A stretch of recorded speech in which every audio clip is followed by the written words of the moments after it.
thirdly, his third issue here with tag and its approach is that he says it should also be remembered that the traditional arguments often persuade people, right? So one of these traditional arguments, right, the teleological argument, the cosmological argument, whatever, they're often persuasive. He says they work. Why? Well, because, whether apologist recognizes it or not, they presuppose a Christian worldview, right? And he says now many people can be led to accept the existence of God through traditional arguments because they agree to a Christian concept of, say, something like causality. Mm-hmm.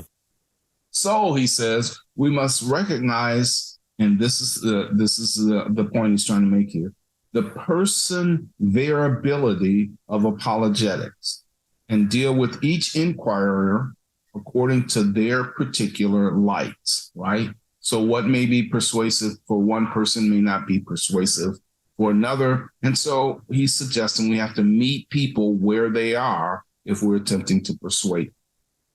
Right. And sometimes these traditional arguments can do that. Right. And the Clom argument is nice. It's pretty. It's just got the three premise. You can kind of build out from there. But someone that wants to talk about, children dying in Africa as being a source of evil.